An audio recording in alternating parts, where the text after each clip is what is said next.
bem-vindas à nossa primeira aula. Hoje a gente vai conversar um pouquinho sobre a história das mulheres. E eu vou trazer para vocês, antes de começar a falar sobre a história das mulheres, um pouco de alguns conceitos que são importantes para que a gente vá entendendo como os processos do nosso corpo foram sendo criados, né? Como se criou a visão que a gente tem hoje do nosso corpo e que conceitos, né, nos ajudam a refletir sobre esses processos que vêm a partir desses paradigmas sobre o corpo da mulher. Para isso, a gente vai conhecer um pouco a história, questionar um pouco essa história que foi contada pra gente e conhecer alguns conceitos, né, de mulheres pensadoras que auxiliaram a gente a compreender essa história e trouxeram algumas reflexões muito importantes para que a gente faça e consiga reconstruir, né, essa história das mulheres a partir de um lugar mais assentado em nós mesmos. Vamos lá? Então, a primeira coisa que eu vou conversar com vocês é sobre essa ideia do conceito mulher, né? Esse conceito que a gente tem, né? Essa forma que a gente vê o feminino, a mulher, é muito recente. A gente precisa ter esse entendimento de que a gente, num processo histórico, a gente tem as épocas onde os indivíduos começam a ter particularidades e a partir daí se considerarem indivíduos. Então eu começo aqui com vocês falando que o conceito mulher é um conceito recente. E aí o que eu quero dizer com isso, né? O conceito mulher, o que a gente entende de mulher, é algo que a gente pode datar assim a partir dos anos 60, né? 1960. E numa perspectiva histórica, isso é ontem, né? Então, assim, para entender melhor o que eu tô querendo dizer com essa coisa de que as mulheres só vieram enquanto conceito a partir daí, né? Antes disso, elas eram absolutamente a representação do que os homens fizeram dela. Eu quero dizer que esse conceito mulher surge na perspectiva de temos um corpo, temos uma voz, né? Contamos a nossa própria história desse momento histórico, né? De 1960. Então, isso se dá na nossa sociedade em várias... a gente pode dar vários exemplos, né? Por exemplo, uma coisa que talvez faça a gente entender melhor o que eu quero dizer. A criança, né? A criança, o conceito de infância que a gente tem é um conceito muito recente, né? Ele vem aí a partir do século XVIII e ele vem... porque antes a criança era, sei lá, muito antes... era como se fosse aquele pequeno animal, né? Depois virou pequeno adulto. E aí, a partir de um determinado momento da nossa história, a criança passa a se tornar esse conceito de infância que a gente tem, né? A partir de discursos pediátricos, a partir de discursos médicos, né? Que se cria aí a pediatria como uma especialidade, a partir de discursos psicológicos, né? Esse universo da criança ele vai se transformando e vai começando a existir enquanto infância.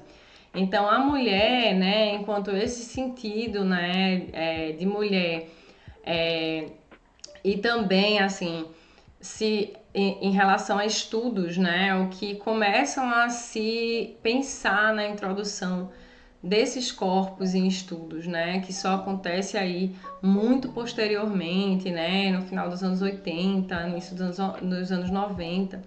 Então, esse conceito mulher é algo que a gente tem muito recente. E essa história das mulheres, né, quando a gente vai pensar assim numa perspectiva da história da humanidade, a história das mulheres é uma história de apagamentos, porque na verdade essa história que a gente conhece, ela foi contada exclusivamente por homens, né? E a gente precisa ter esse entendimento, né? de que toda história ela é referenciada por aquele que contou a história. Então, nossa história humana ela é referenciada a partir de uma visão do homem branco, né? Porque esse lugar que a gente entendeu civilizatório, né, está relacionado com esse indivíduo que colonizou os outros povos, e a partir daí os conceitos importantes para a gente foram construídos a partir dos conceitos trazidos por esse grupo. E essas outras histórias elas foram apagadas no meio do caminho. Então, assim como os povos originários que tem esse lugar também de apagamento e de esquecimento da história, as mulheres estão também nesse lugar. E é muito importante que a gente entenda isso, para que a gente entenda também como foi construído, né, esses processos todos que a gente vive, sociais e corporais e físicos, né, que se reverberam na nossa saúde física. Então, a história das mulheres é um assunto, né, que vem a partir da demanda do movimento feminista, da segunda onda do movimento feminista, que aconteceu na década de 60, né? Muitas teóricas ali que estavam influenciadíssimas pelas escritas de Simone de Beauvoir, né? Que é o Segundo Sexo, né? Que foi escrito em 1949. E essas mulheres, elas começam a sentir a necessidade, né, de contar sua própria história. Então, aí eu trago para vocês a Michelle Perrault, né, que é uma historiadora francesa e que é uma mulher que tem uma grande importância porque ela foi responsável, né, junto com outras professoras, pela primeira aula dentro de um lugar universitário, pela primeira aula da história das mulheres, né? Isso aconteceu em 1973 na França. Então, para a gente ter uma ideia, né, de como é recente essa busca pelo entendimento de quem nós somos de fato, né, de como as coisas aconteceram para as mulheres e como as mulheres, né, contam a sua própria história. Então, a partir dessa aula, né, essa demanda começa a ser entendida. E a Michelle Perrault, ela também é convidada, né, por um filósofo que é o Georges Duby. E o Georges Duby, ele é encarregado por uma editora italiana a construir uma obra, né, que fala sobre a história das mulheres em 5 volumes. E aí surge, né, a partir daí esse lugar, né? Veja, um homem é convidado para contar a história das mulheres. E ele convida a Michelle Perrault, né, talvez um pouco nesse entendimento de que talvez ele não seja capaz de contar a história de um indivíduo que não é ele. E ela, junto com ele, cria essa grande obra, né, que conta aí a história das mulheres. E ela tem essa importância muito grande de colocar essa questão de que nós mulheres precisamos contar a nossa história, né? De que nós não contamos a nossa história, de que nossa história foi contada para nós e esse contar ele perpassa pelo contador, né? Então é importante que a gente saiba disso e é importante que a gente entenda que isso tem desdobramentos. E aí eu vou trazer para vocês, né, antes de continuar, antes da gente ir propriamente para caminhar através dessa história, né, do questionamento de como se deu essa história, né, da pré-história até onde a gente está, né, até onde a gente se situa em 2025, como é que essa história aconteceu até aqui e como ela foi contada e o que a gente pode questionar a partir do entendimento de que a gente de que não foi a gente mesma que contou a nossa história. Então, uma coisa importante para a gente ficar bem atenta é que a partir desse momento, né, onde vem essa segunda onda do feminismo, no final da década de 60, E surge também a pílula anticoncepcional, que aqui a gente tem que dar esse destaque histórico, né? A esse marco que foi a pílula anticoncepcional, porque a partir daí, né, as mulheres puderam ter essa possibilidade de não estarem ali absolutamente escravizadas ao trabalho de cuidado, né? E isso a gente vai conversar quando a gente for falar da história propriamente dita, né? Das mulheres, a gente vai conversar um pouco sobre como foi criado também, né, esse lugar do cuidado, né, que é delegado para as mulheres, né, e como essa história foi contada para nós e incorporada por nós.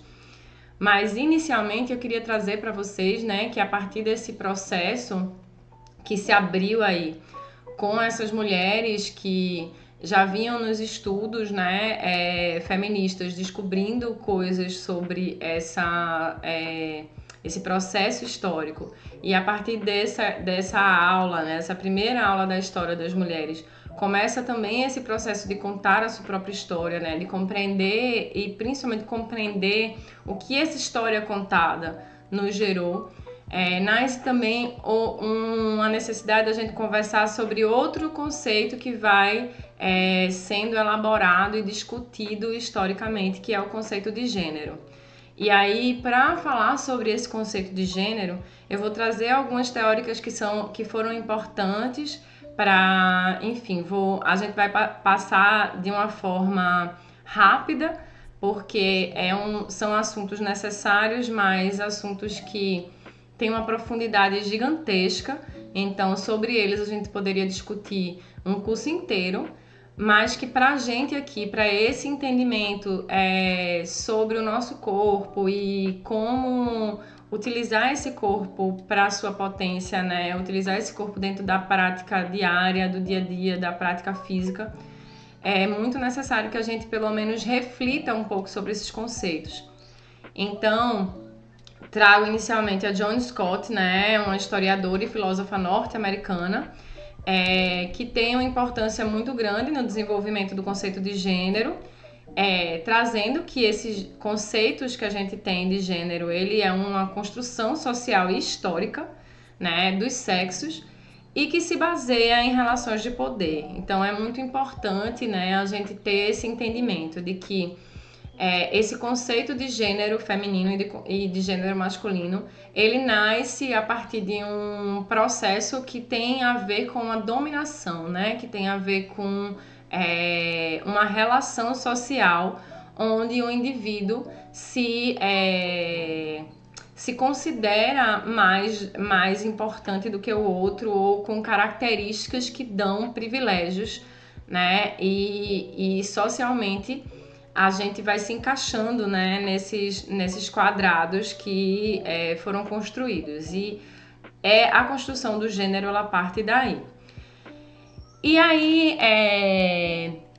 outra filósofa importante, né, que traz a discussão de gênero, é importante e atualmente também ainda muito importante, é a Judith Butler, que é uma filósofa estadunidense, né, que a Joan Scott, ela traz esse questionamento sobre o gênero e ela também traz uma luz, já começa a trazer a ideia de que talvez isso, até a própria construção do sexo biológico, ela esteja relacionada também com esse conceito, né, com essas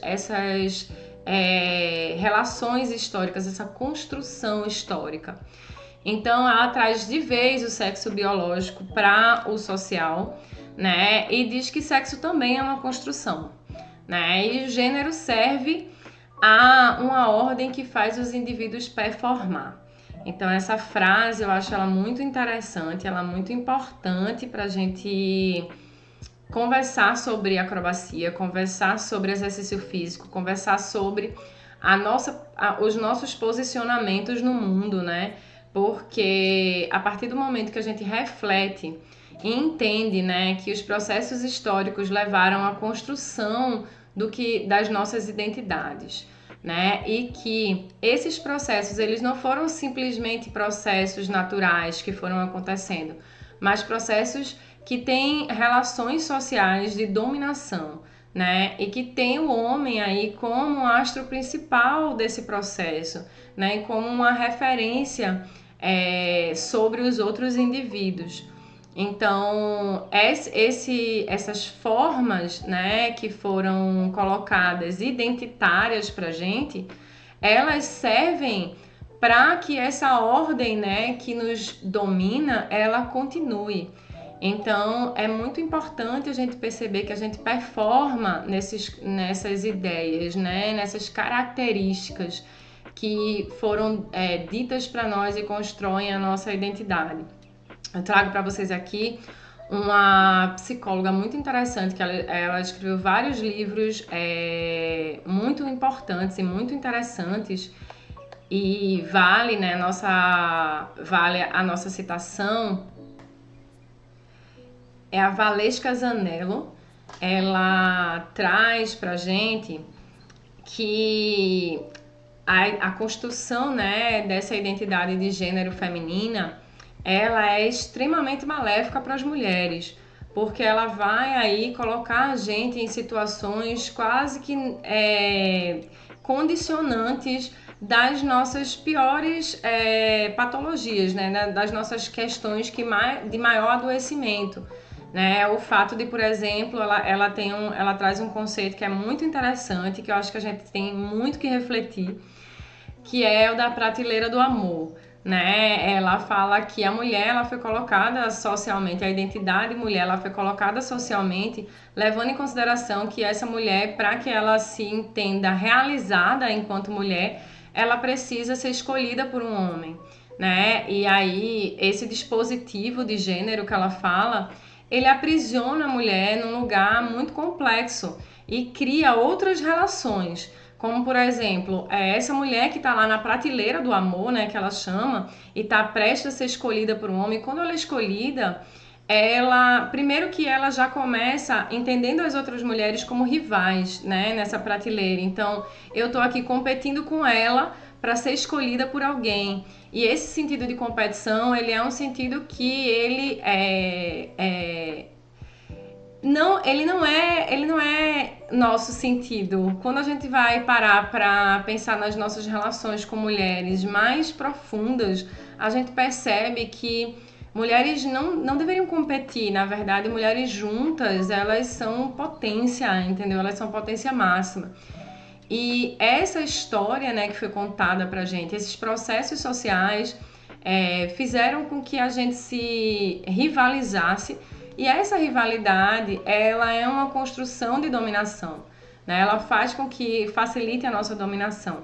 Então, eu trago aí a Valesca para que vocês possam ir atrás de forma de referencial teórico, porque realmente ela é uma escritora incrível, ela traz questionamentos muito importantes e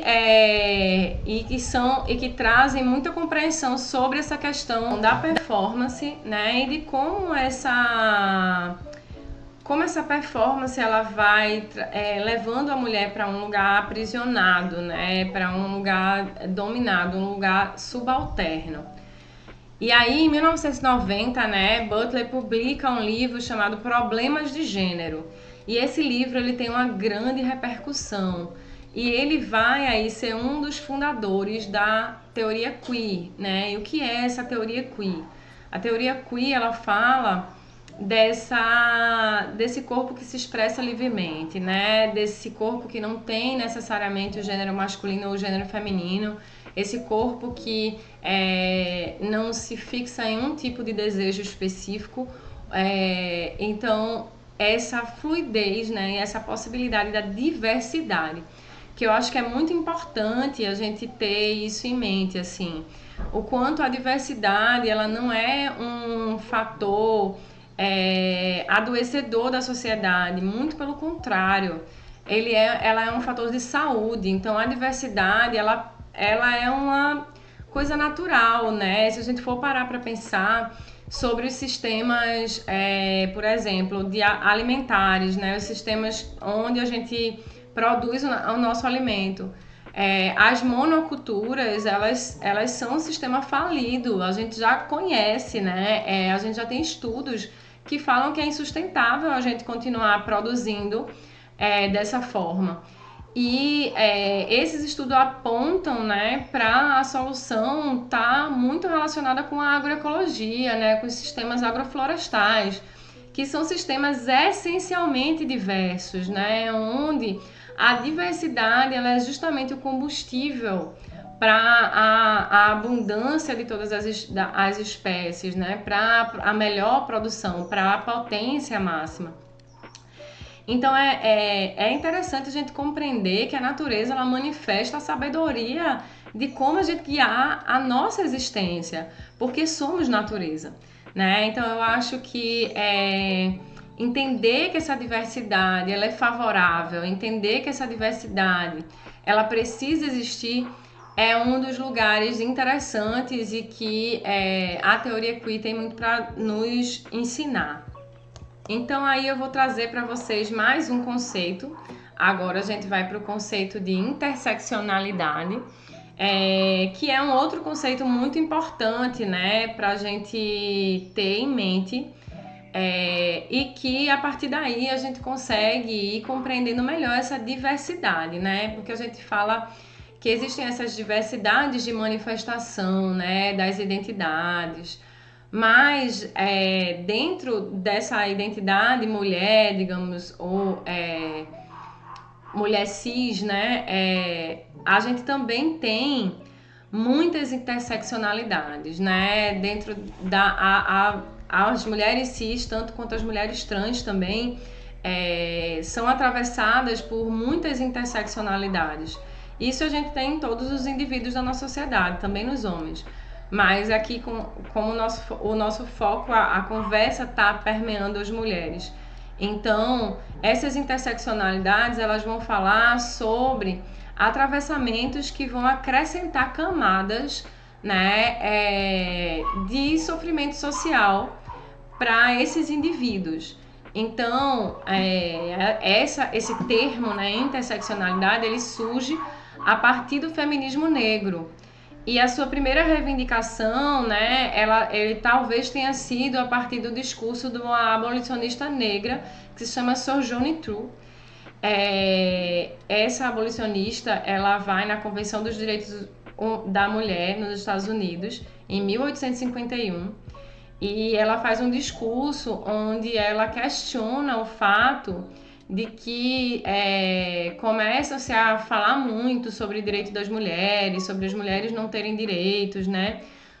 Porém, isso está muito relacionado com as mulheres brancas, né? Porque, na verdade, as mulheres negras, naquela época, elas ainda não eram nem consideradas mulheres, né? Então, para elas, faltava até a consideração de indivíduo mesmo, de indivíduo humano.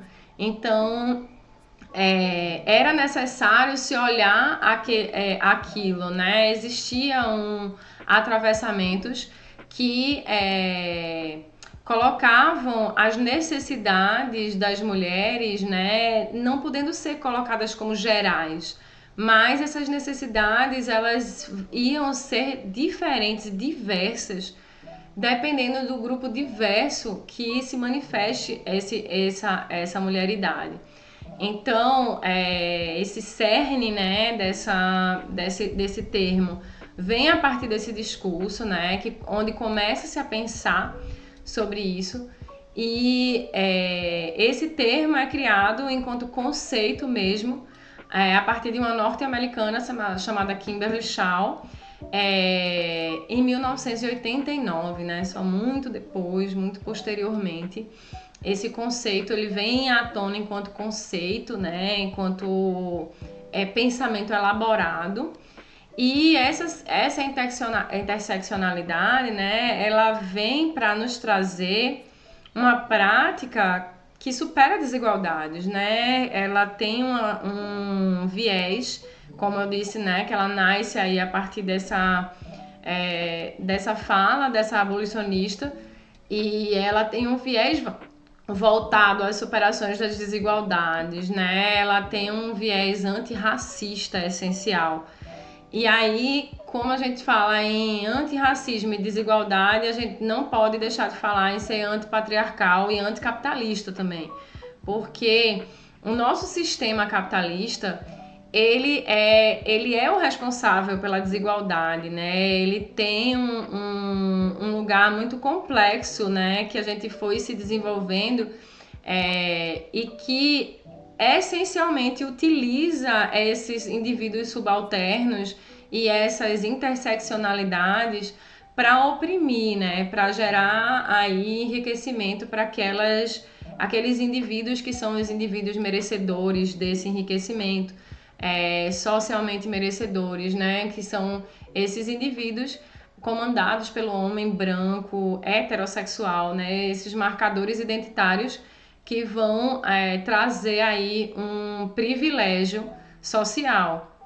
Então, esse é um conceito muito importante para a gente ter em mente, porque ele faz toda a diferença, né? Quando a gente vai trabalhar e entender que a gente vai trabalhar a partir de uma proposta de autoconhecimento, né?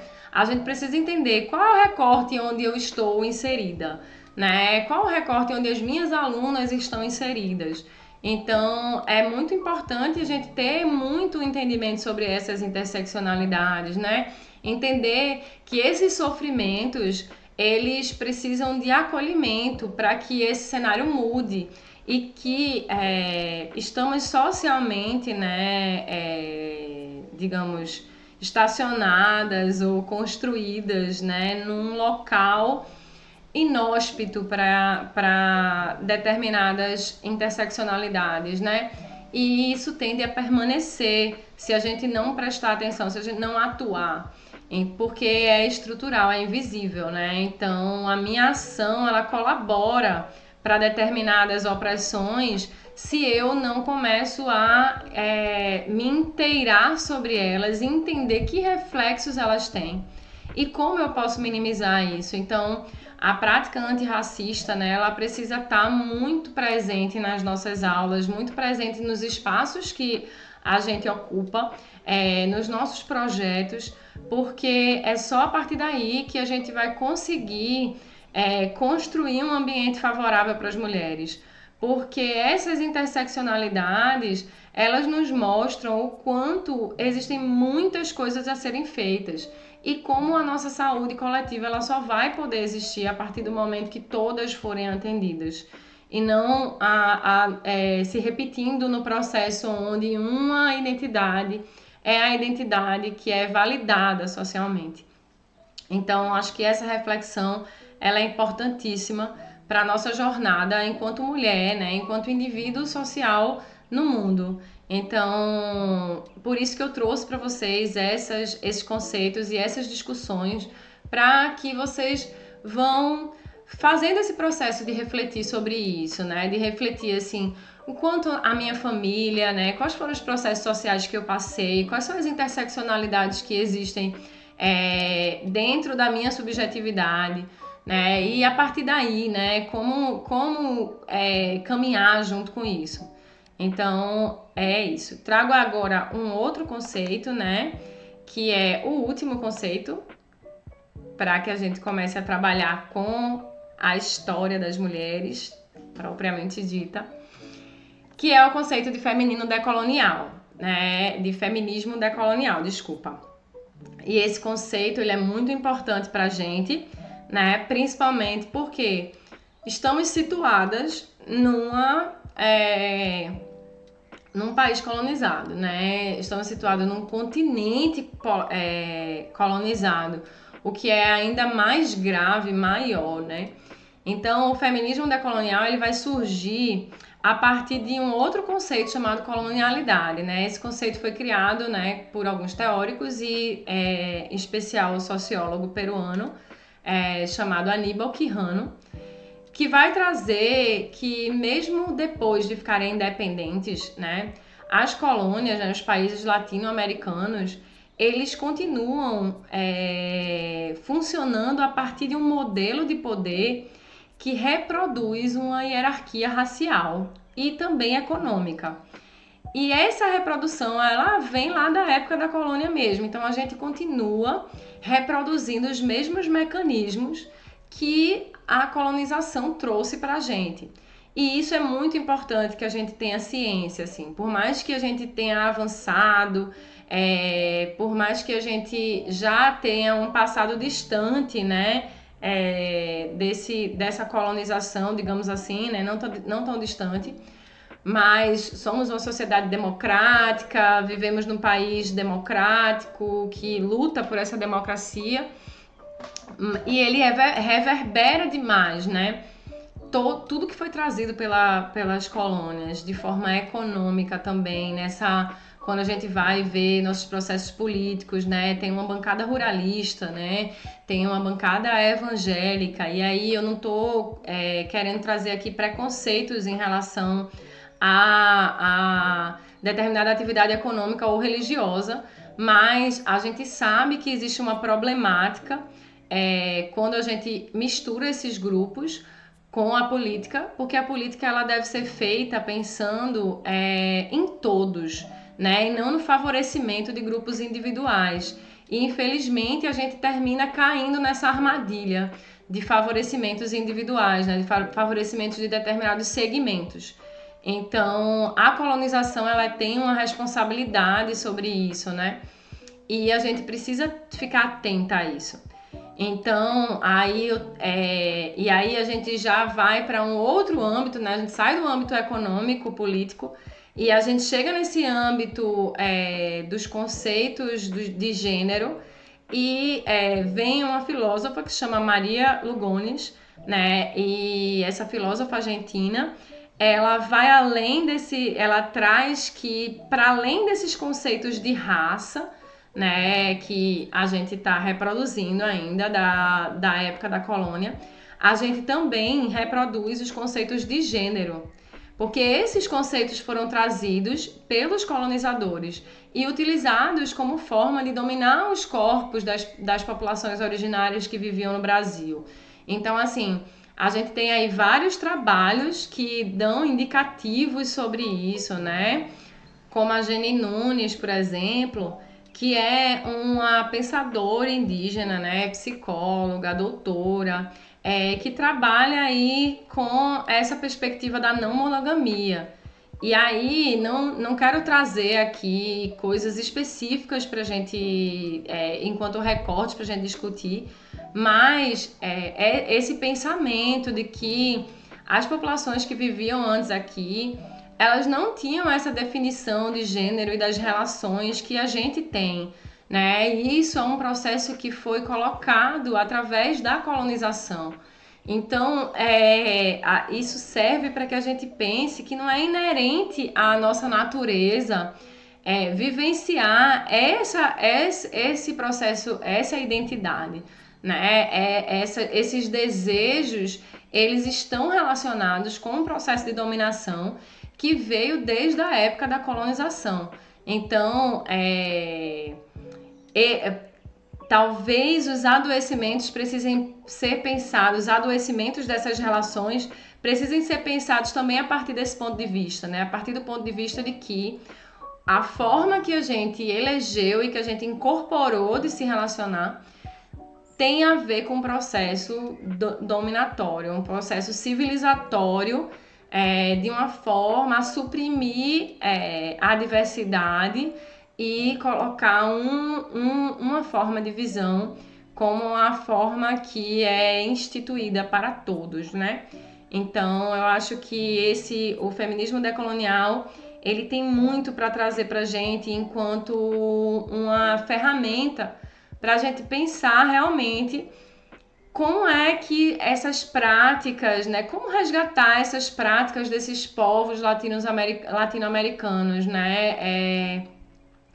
E a partir daí a gente entender melhor quem realmente nós somos, entender processos mais fluidos, né? Eu vou dar um exemplo aqui, que é um exemplo bem pessoal meu, né? E talvez alguns de vocês se identifiquem, mas não nesse âmbito, talvez em outros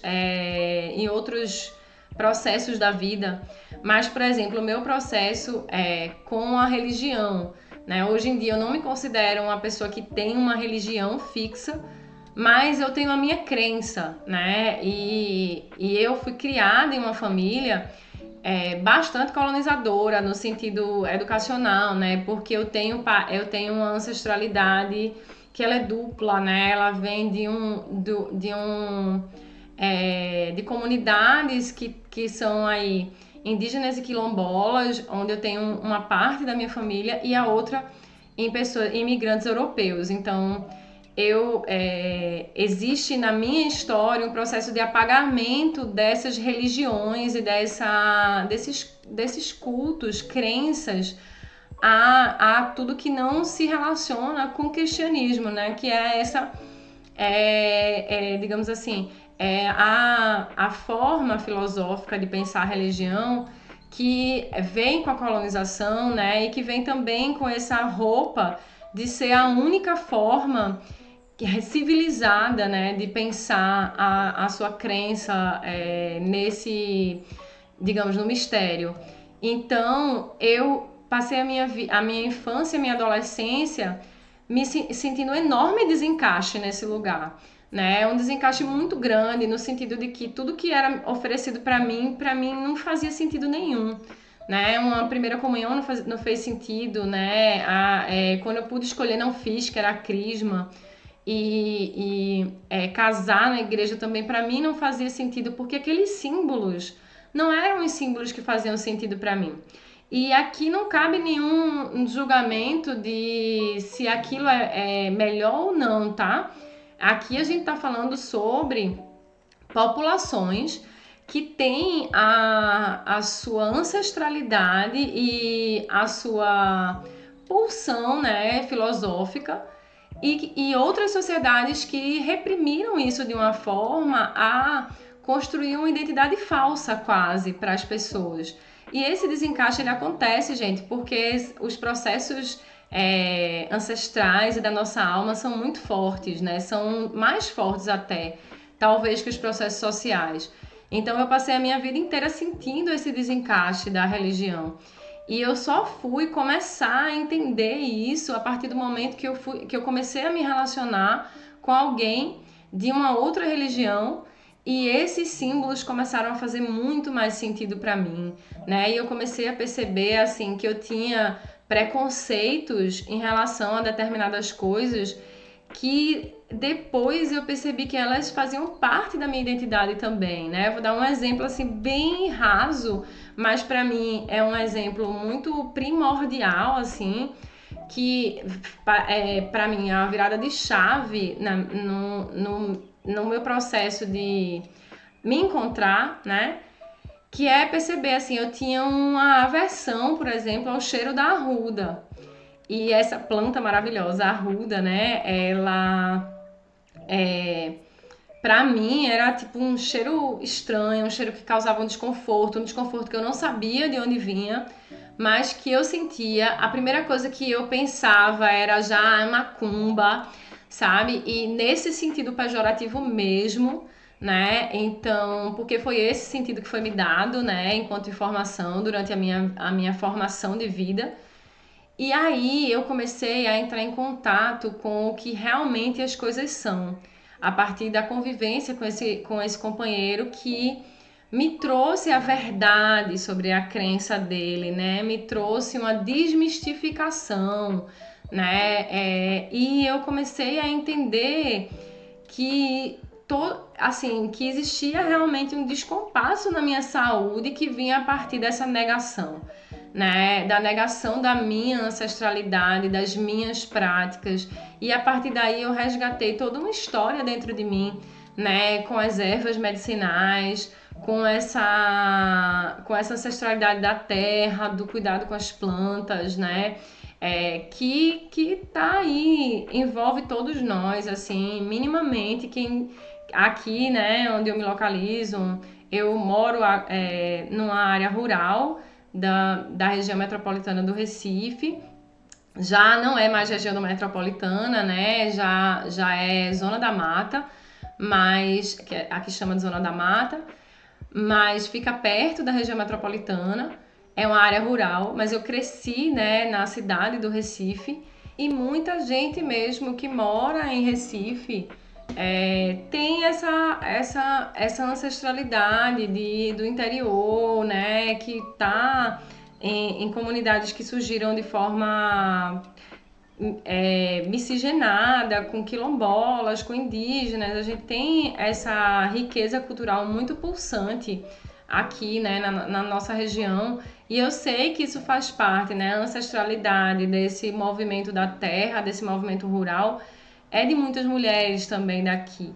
Então, que foi apagado um pouco por essa urbanização, né, que foi apagar a nossa ancestralidade, ela foi apagada por uma questão mesmo dessa civilização, né? Se você pensar nos povos da América Latina, os povos de Abya e Ayala, né, que é a forma, né, que os povos tradicionais chamam a América Latina, esses povos, eles têm muita força de ancestralidade, né? Esses povos têm práticas que vivem até hoje, né, apesar da colonização. Então, esse resgate, ele é fundamental, eu acho, quando a gente para pensar num ponto de vista de saúde, desenvolvimento, das nossas práticas criativas, né? Porque a acrobacia, eu trago muito enquanto título essa questão da prática física, porque ela é o fundamento básico, né? Mas a acrobacia ela se materializa numa prática criativa e até uma prática de indivíduo, né? É aquela coisa que a gente falou da alquimia, né? Do indivíduo que ele vai se elaborando e evoluindo, né? E se moldando. Então, é um processo também que acontece durante a nossa prática acrobática, né? A gente começa lá iniciante, a gente vai ganhando potencialidades na técnica e aí, posteriormente, a gente vai acrescentando camadas a essa capacidade técnica, que são justamente as camadas do nosso aperfeiçoamento físico e subjetivo, né? Então, é muito importante que a gente esteja com todos esses conceitos internalizados para que a gente se situe e entenda, né, quais são os caminhos que eu posso percorrer para compreender esses descompassos e me encaixar, né, me colocar, né, dentro de um processo onde eu esteja respeitando quem eu sou de fato. E aí, né, entendido todos esses conceitos, entendido que nós aqui, né, falo Brasil, a gente tá dentro desse lugar, né, somos sul-americanas, fomos colonizadas, somos mulheres, em geral a nossa população é parda e mestiça, mas temos uma grande população indígena, uma grande população negra, que precisa, né, que seja levado em consideração as suas interseccionalidades. A gente também tem uma diversidade de formas de expressão de gênero, de formas de expressão de sexo biológico. Então a gente precisa acolher e compreender que tudo isso faz parte da saúde do organismo humano, né? O organismo, esse organismo todo, natureza que a gente entende, ele é esse organismo diverso que se manifesta de variadas formas e existe espaço para alimentar todas essas formas, né? Porque essas formas diversas, elas se ajudam, elas evoluem em conjunto, assim como a agrofloresta. E agora vamos conversar sobre história, né? E aí, para conversar sobre história, eu quis trazer para vocês um livro que se chama Quando Deus Era Mulher, de uma escritora chamada Marilyn Stone, né? Essa escritora, ela vai trazer uma pesquisa dela sobre a história das mulheres, né? Ou a história que foi contada pra gente, e ela traz, né, uns questionamentos sobre essa história, né? Sobre a forma que essa história foi contada. que eu acho que são muito importantes para a gente poder compreender, né, esse processo que a gente viveu até chegar a essa identidade que a gente reconhece hoje. Então, ela traz nesse livro, ela, na verdade, é um estudo, né? Ela é uma grande admiradora de artefatos antigos e ela vai, a partir do estudo desses artefatos, né? Ela colhe dados sobre esses artefatos que representam deidades femininas e que essas deidades, né? Elas sinalizam que ali naquelas sociedades havia uma outra forma de enxergar as mulheres e de enxergar até a própria sociedade. Então ela traz que essas representações antigas, elas sinalizam para sociedades matrilineares, né? Então o que são sociedades matrilineares? Sociedades matrilineares não são sociedades matriarcais. E aí ela traz essa diferenciação também no livro, que é muito interessante da gente ter em vista, né? Porque o patriarcado, ele é uma forma de dominação, uma forma é um mecanismo para dizer que os homens, né, são superiores aos outros seres. E a ideia de falar matriarcado seria uma ideia de trazer esse lugar do patriarcado para as mulheres, né? E isso não é o entendimento do que ela acolhe enquanto, digamos, resquício histórico. Não é o entendimento de que eram sociedades onde mulheres dominavam os homens. Apesar dessas sociedades existirem, ela traz que essas sociedades existiam sim. Existiam lugares onde as mulheres subjugavam homens. Mas que, em geral, as sociedades governadas por mulheres, né, elas vão contar sobre uma sociedade que se estrutura de uma forma mais igualitária, né? De uma forma onde se pensa num bem-estar total, e onde essas figuras femininas elas se relacionam muito com a fertilidade, né? Com a abundância, com os alimentos e com a reprodução. Então, essas deidades femininas, né, elas eram enaltecidas como curadoras, conhecedoras de ervas, raízes, folhas, e elas tinham na sexualidade o seu principal poder, né? Então, eram sociedades que pensavam totalmente diferente, até porque não existia ainda, né, nessas primeiras civilizações, um entendimento de como é que a vida humana era gerada. Né? Só se compreendia que a mulher engravidava de alguma forma e esse bebê era gestado e parido pela mulher, né? A possibilidade da vida humana estava na mão das mulheres. E essa sexualidade que dava origem a uma nova vida, né, que perpetuava a espécie, ela era a deidade, né? Ela era o que era divino, o que era sagrado. Então, quando a gente pensa assim, as prostitutas sagradas, né, existiam de fato, as mulheres tinham na sua sexualidade um lugar muito sagrado. A gente pode ver escrituras antigas sobre outras filosofias falam sobre esse elixir da mulher, né? Então, essa sacralidade era dada, né, a essa sexualidade que gerava a vida. Então, essa era a compreensão que existiam nessas civilizações matrilineares.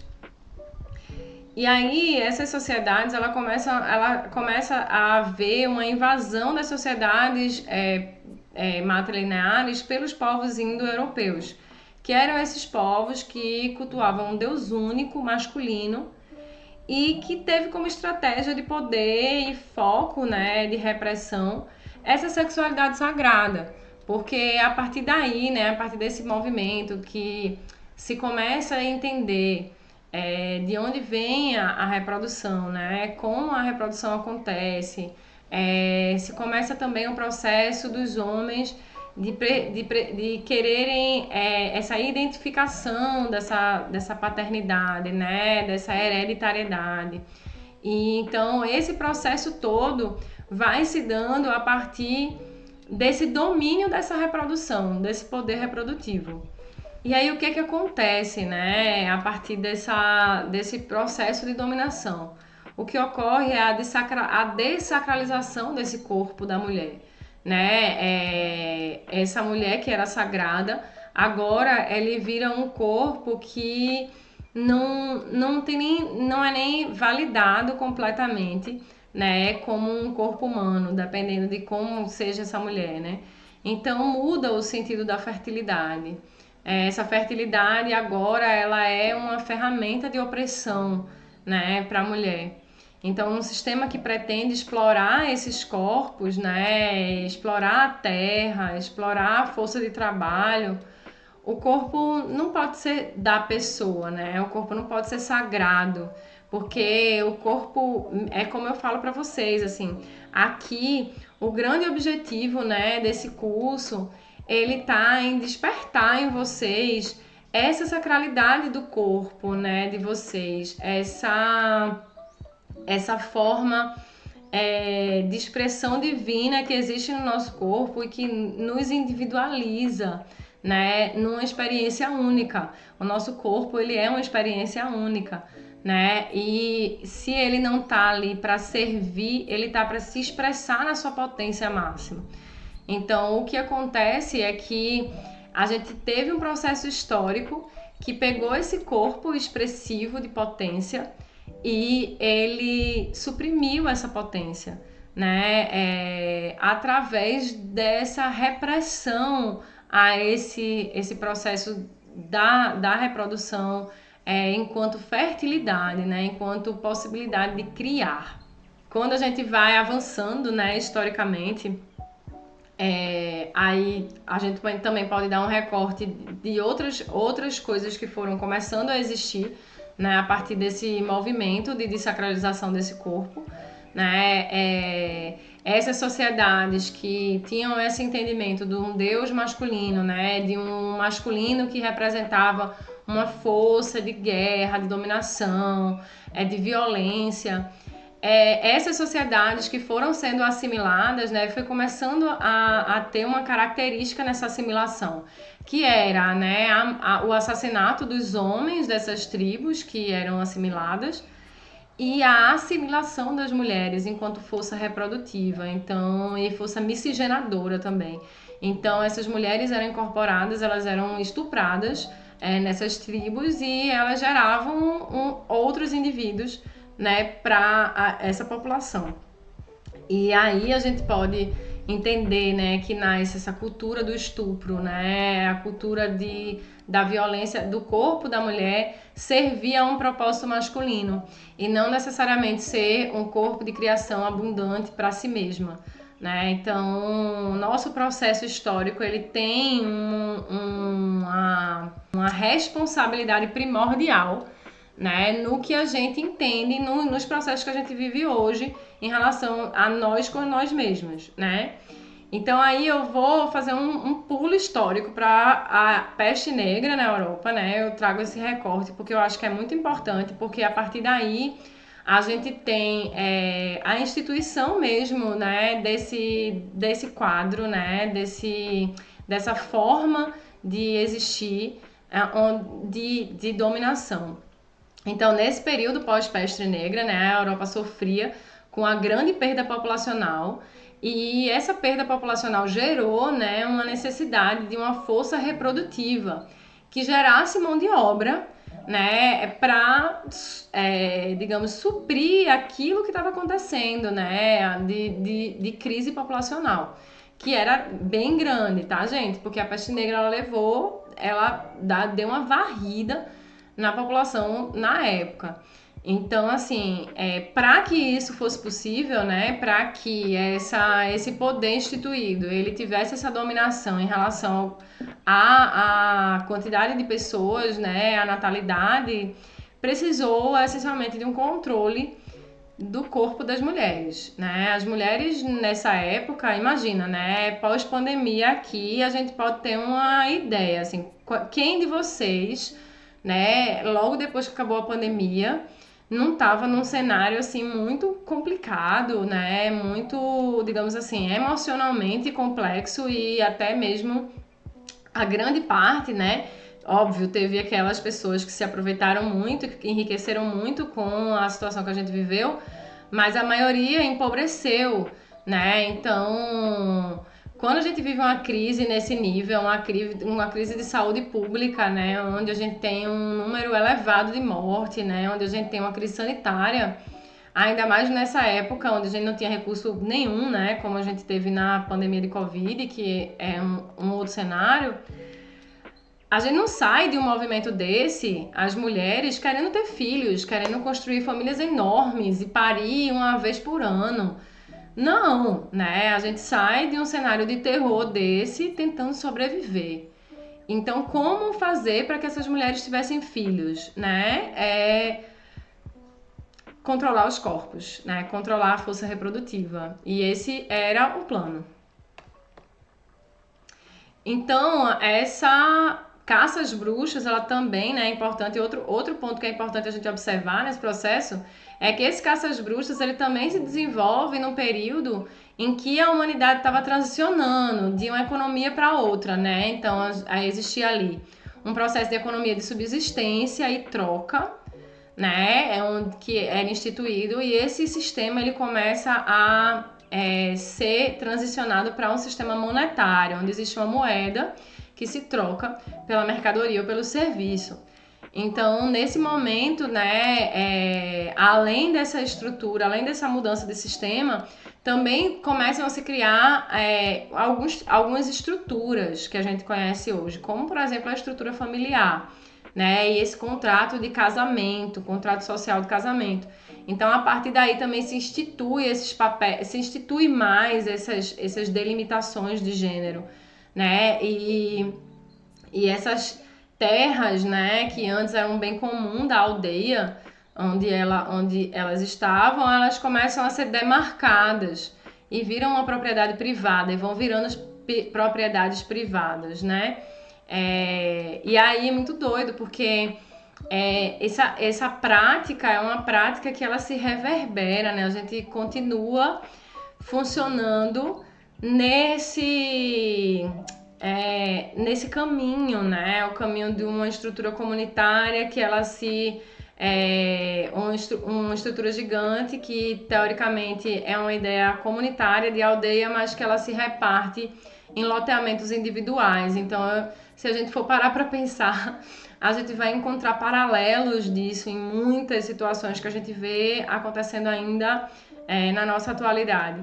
Então, se cria esses processos, né? Se criam os mecanismos que a gente vai reproduzir para a consolidação das estruturas. Nessa época também emerge a profissão médica. E aí, para perpetuar essa profissão, então o caça às bruxas, ele vem, veja como o caça às bruxas vem numa estratégia muito interessante e importante que a gente compreenda, assim, como economicamente funcionou, né? Então, ele se desenvolve no período que estava transicionando de economia, né? No período que se cria uma estrutura ali de familiar, de contrato de casamento, onde a terra vira uma propriedade privada, individual, né? A aldeia começa a se repartir em propriedades individuais e começam a emergir profissões. Então, o controle dessas mulheres, ele era uma necessidade absoluta, porque esse desenvolvimento era necessário controlar as mulheres para que esse desenvolvimento aconteça. Então, assim, aquelas mulheres que tinham terras, né, aquelas mulheres que nesse momento não se encaixavam nessa construção familiar, não tinham um companheiro ou não tinham essa relação, né, estrutural casamento, tinham uma sexualidade de forma mais aberta, mais ampla, mais não monogâmica, digamos assim. Essas mulheres foram consideradas bruxas, né? Então, o que era o caça às bruxas? O caça às bruxas era um entendimento de que determinadas mulheres sofriam de um mal que as transformava em demônios perigosos, né? E esses demônios, eles eram uma coisa perigosa para a sociedade, uma coisa perigosa para essa instituição e essa estrutura familiar que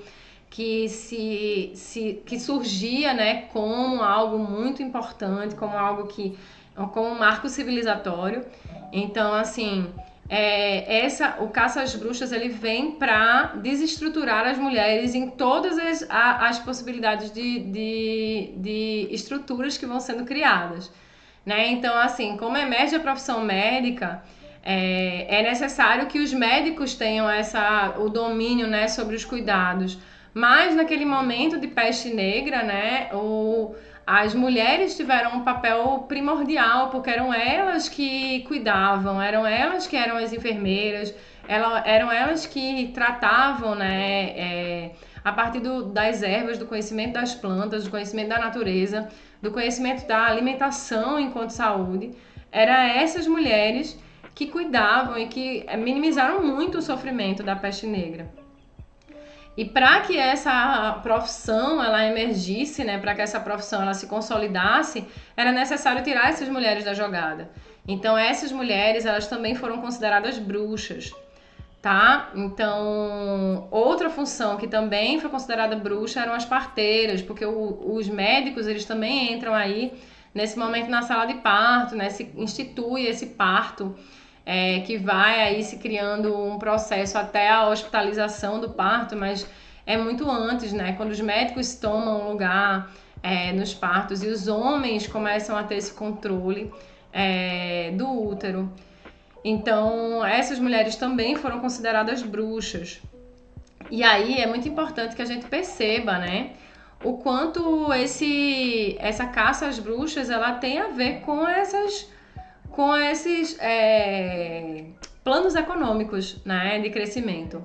Então, a partir daí, né, também, todos os meios de contracepção foram demonizados e veio a criminalização do aborto e do infanticídio. Então, é importante a gente perceber, né, que essa demonização dos meios de contracepção e a criminalização do aborto e do infanticídio tinham um fundamento na dificuldade populacional que vivia a Europa naquele momento, né? Não tinham a ver com nenhum entendimento de que havia uma humanidade ou algo que precisava ser, a vida que precisava ser preservada, mas sim num processo mesmo de necessidade econômica e social de que a população crescesse. E aí essa demonização desses métodos contraceptivos também está junto, né, e também a instituição do casamento ali, estão junto com o processo de demonização da homossexualidade, né? Porque justamente essa heteronormatividade ela vai garantir que essa perpetuação exista, né? Que que essa população aumente. Então, essa demonização também é consequente desse processo de, na verdade, uma necessidade do controle reprodutivo, né? E também aí também eram denunciadas como bruxas mulheres que se uniam e se encontravam para conversar e trocar saberes. Então, mulheres juntas eram mulheres perigosas. E é isso, né? Nós aqui seríamos consideradas bruxas. Podemos nos considerar, pelo menos eu gosto de me considerar bruxa. Mas essas bruxas, né? Essas mulheres que eram consideradas bruxas nesse momento eram mulheres onde se permitia qualquer tipo de violência, né, contra essas mulheres. Eram mulheres denunciadas às vezes pelos seus parentes, porque existia uma recompensa para denunciar essas mulheres. Eram mulheres que já tinham perdido muito e ficaram sem nada e perderam a própria vida, né? Então, esse processo foi um processo muito complexo, por onde a gente caminhou, né, enquanto humanidade, e que reverbera de forma muito grande em como a gente estruturou a forma de identidade que a gente conhece hoje, né? Como a gente estruturou as formas de relação também. Então é muito importante que a gente saiba de onde vêm essas opressões, né? De onde vêm esses atravessamentos, de onde vêm esses preconceitos, né? De onde vem o nosso adoecimento. Então a caça às bruxas foi um aspecto central na acumulação e da formação do proletariado moderno, né? Então, a partir dessa caça às bruxas, né, que foi um fomento econômico também, porque quando se tinha um evento de julgamento de bruxa, né? E aí eu falei aqui, né, que existe a profissão médica como a profissão que surge, né, aponta aí, mas a profissão do direito também se desenvolve muito a partir do caça às bruxas, né? Porque foram criadas, né, comarcas, foram criadas cargos, juízes, advogados, para que esses julgamentos fossem feitos.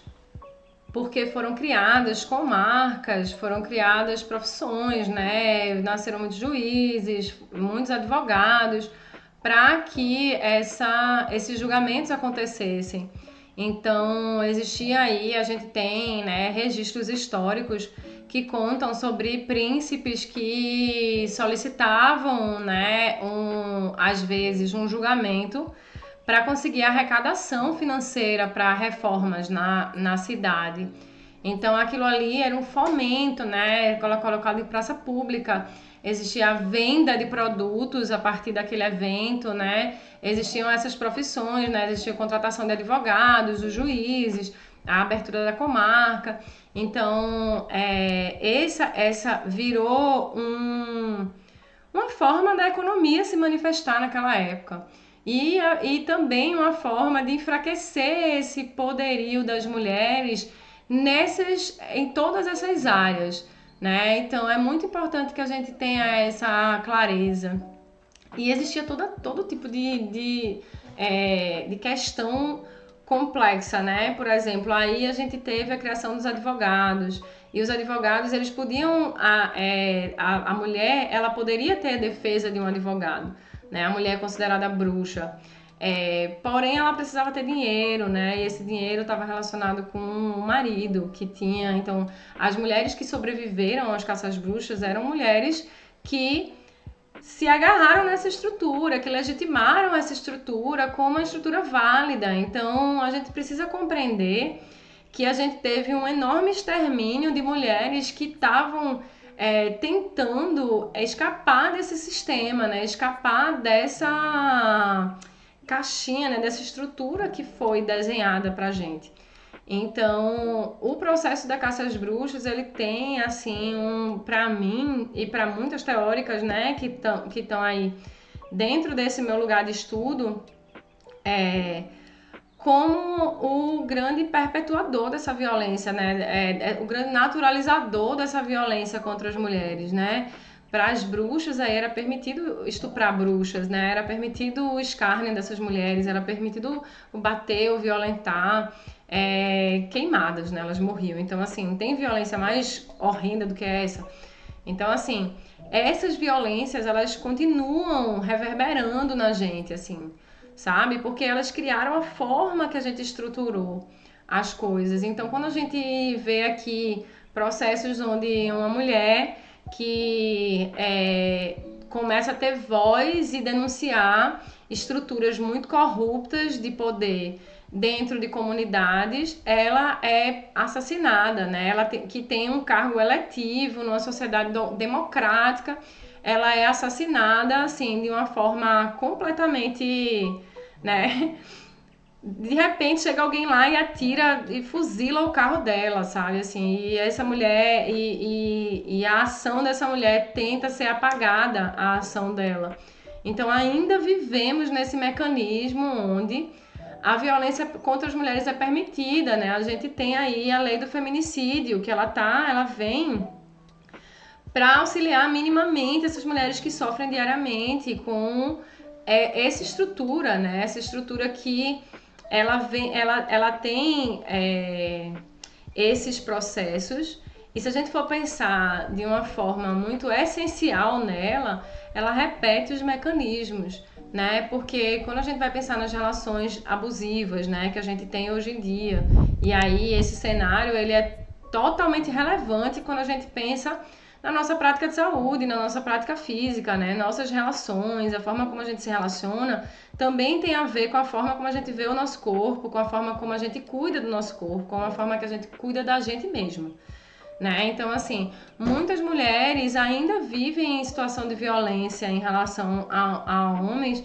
que trazem aí esses mesmos mecanismos, né, de opressão e de ação, e que se beneficiam, mesmo que não sejam os mesmos, se beneficiam do que esses mecanismos geraram em nós, enquanto repressão, enquanto medo, enquanto não potencialidade.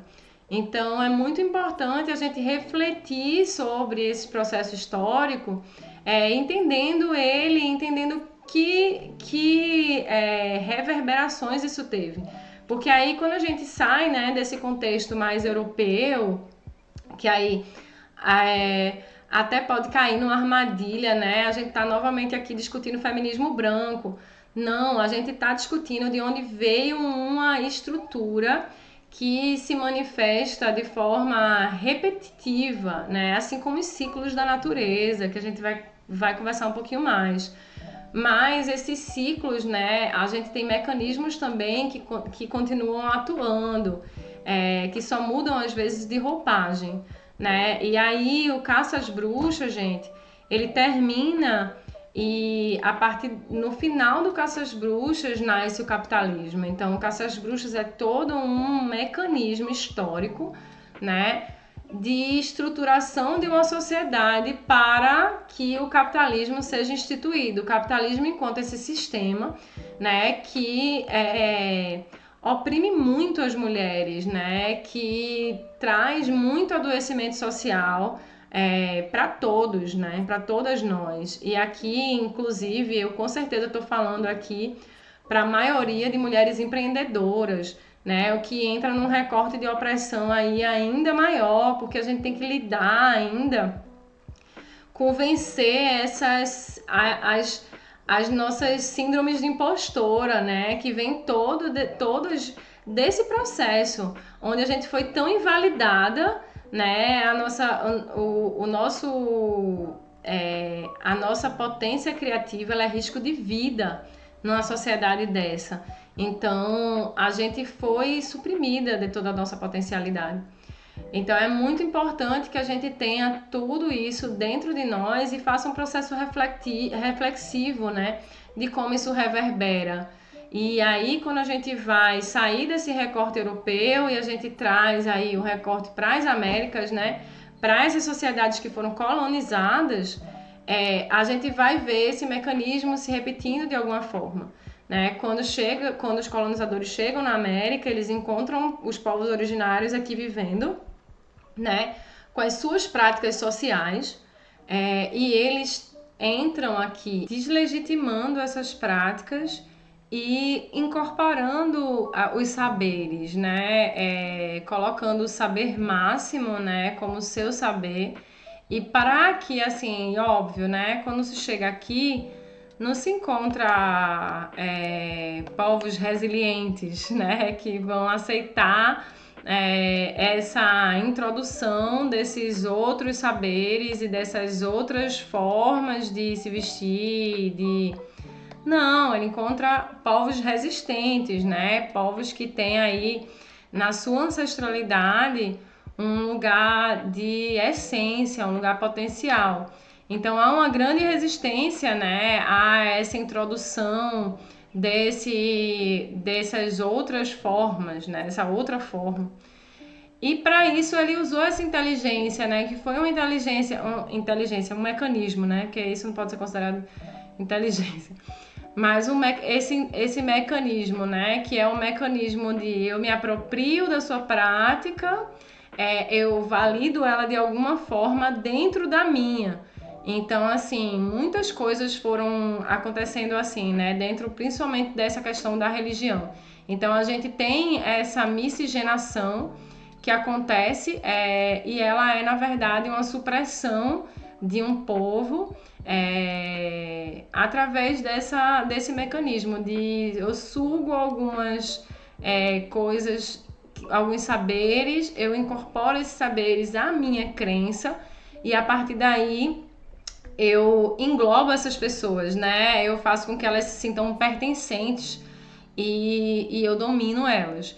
Então, esse processo de dominação foi o processo que instituiu a civilização que a gente conhece hoje, né? A forma que a gente manifesta nossas cidades, a forma que as cidades foram criadas, né? A forma que a gente tem as nossas relações e esse processo é muito problemático. Eu já conversei, né, antes com vocês sobre essa coisa de ter uma identidade suprimida mesmo por esse processo, onde a gente sente muitos descompassos, né, na nossa saúde, na nossa forma de se manifestar, relacionados a essa supressão, né, essa supressão desses saberes, dessa ancestralidade e a essa imposição.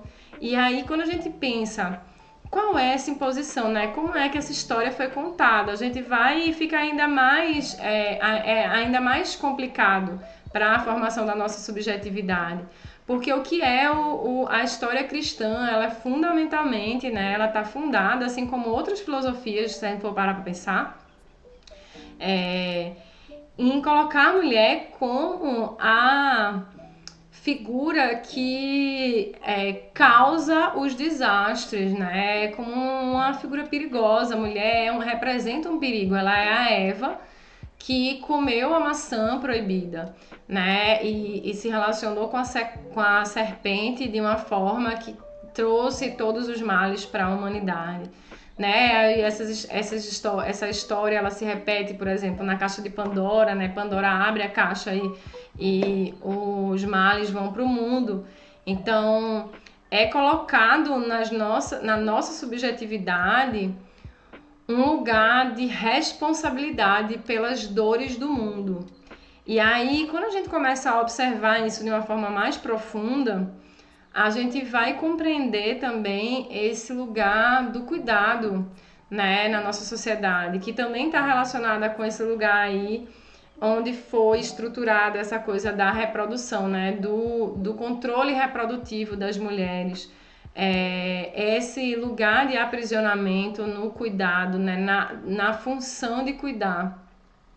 Então, esse aprisionamento, né, traz muitas perdas pra gente, porque a gente vive em função dessas estruturas que foram criadas para o nosso indivíduo, né? A gente vive em função de primeiro ser escolhida por um homem, né? E aí, como a gente falou, né, a coisa dos dispositivos de gênero, depois ser mãe, né, e exercer essa maternidade, que é também compulsória. Hoje em dia, a gente muito recentemente começa a falar sobre como é absurdo você querer que uma mulher seja mãe sem ela querer, assim. A gente ainda hoje luta pela possibilidade de um aborto legal, né, que leve em consideração a escolha da mulher, a sua saúde, que não esteja totalmente pautado num pensamento religioso sobre a vida, né, colonizador sobre a vida, né? Então, para vocês verem como nossas demandas, até políticas mesmo, elas estão relacionadas com a gente entender também esse processo social que a gente viveu, né? Entender também como a gente chegou até aqui, né? O que aconteceu para a gente chegar até aqui e entender que essa história que foi contada pra gente, ela foi contada de um jeito muito, né, favorável a alguém, que não é a gente, né? Então, é muito importante a gente ter em mente todo esse processo, porque ele reverbera no nosso corpo, né?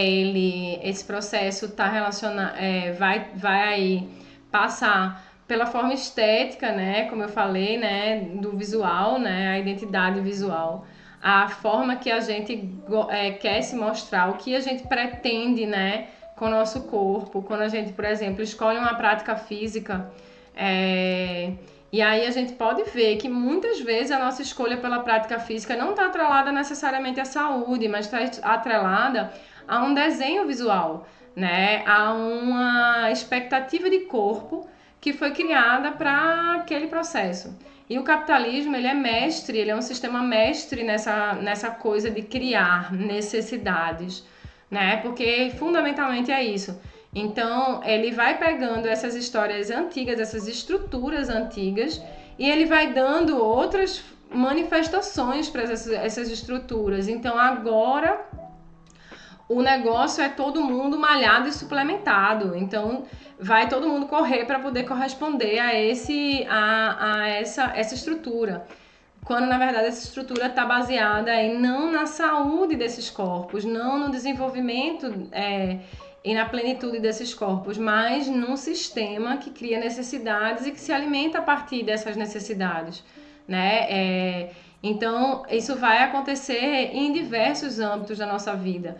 Isso está muito relacionado com a nossa prática física e com a nossa prática criativa, que também vai ser cooptada por esse sistema, né? Que também vai estar ali sendo uma expressão nossa, mas uma expressão que muitas vezes é uma expressão nossa conduzida por um lugar social, né? Que nos esmaga de alguma forma.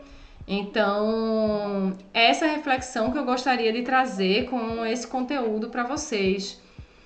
E acho que ela é muito válida, né, para que a gente transforme, né, as nossas práticas, para que a gente entenda também que vale o nosso esforço perceber a diferença que os nossos corpos têm, né, biologicamente, e agir de forma mais favorável a esse corpo.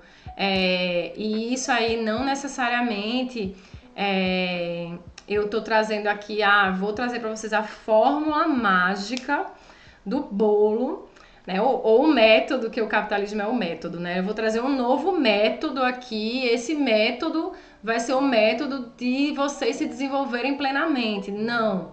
Esse curso, ele não tem essa pretensão, porque a gente não está nesse lugar de entendimento ainda, né? A gente tá num processo, como eu falei para vocês, é muito recente que corpos femininos sejam incluídos em estudos, né? Os estudos eram feitos para corpos masculinos, os estudos de remédio, entende? A gente tem uma fisiologia absolutamente diferente dos homens, mas muitos remédios foram testados em homens, não em mulheres.